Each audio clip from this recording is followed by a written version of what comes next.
Shower thought. Your opponent runs three contentions. You believe that you could very easily outweigh contention one in the back half, and you know from their round reports that they've never gone for it before. So, in your rebuttal, let's say you're first, you concede contention one, and you don't just concede it, you tell them that you are conceding it intentionally. You say, listen, I agree with your contention one. It is true. It's not necessarily certain, but it is true. Every premise that you've read, every card that you've read is accurate. I'm going to decline to make any responses to it because I know that if this is what you go for in the back half, we're going to win the round. Then you spend 3 minutes and 50 seconds just dumping turns on contention two and contention three, and perhaps defense as well. You could probably get through 10 responses at least on each of contention two and contention three. So then they're in a mind game. You've trapped them psychologically. You've won, scored some aura points, which I do think makes a tangible, non-trivial difference in judging. Number two, they are trapped in this mind game. If they don't go for the conceded contention, then why did they write it in their case in the first place? They look, I think, quite weak for that. And they're kind of admitting that you have intimidated them out of going for it, which I think is quite a bad look in any debate round, including a tech debate round. But if they do go for it, they know, and you know, that you have been prepping to outweigh this contention for the entire round. Maybe your first speaker has been sitting there during your rebuttal, just thinking of all of the different ways to outweigh their contention one. And they won't be able to leverage its certainty because the one thing that you did say is that it being true does not mean that it is certain, which means that it is always going to be possible for you to find some way of outweighing it, especially given that you were the one who was able to pick which of their contentions to concede because you knew that that one was the one that will be easiest to outweigh in the back half.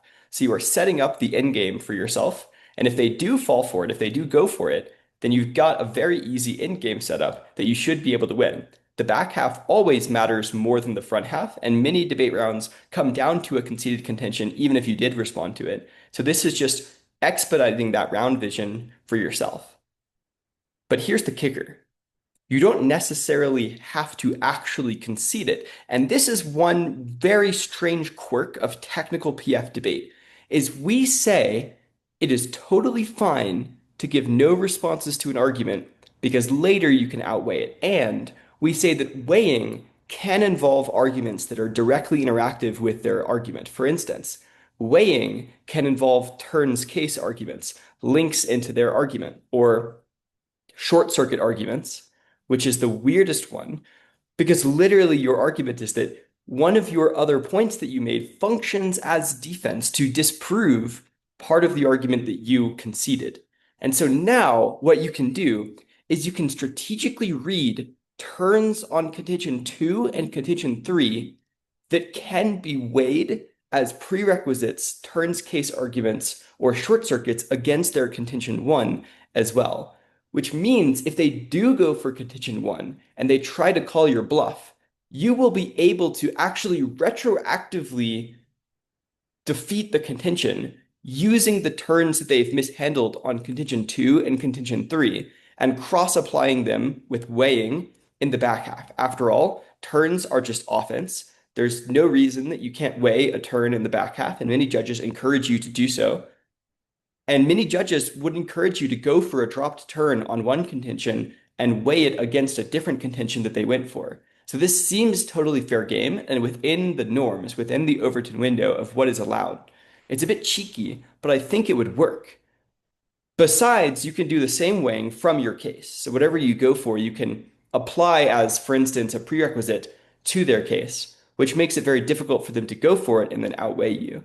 And if you've set this up all before the round and you do it only when you know that it will work, this becomes such an incredible boost to your back half performance because either way they go, they're stuck, right? You've set up a trap for them. If they go for the conceded argument, they're stuck. You'll be able to cross-apply all of the other material from your rebuttal, and you'll be able to do very straightforward weighing that you prepped ahead of time. Plus, you've picked it such that they probably just won't have a very good weighing argument against you.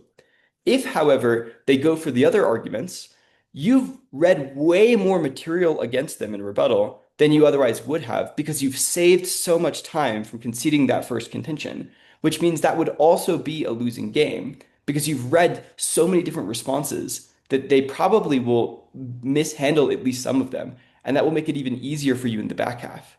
So by doing this, you've actually divided the round into two possible scenarios, and you've increased the material that you have against either of those scenarios without ever changing your speed or your efficiency or your speech time, which I think is a hallmark of a very bold and very effective strategy.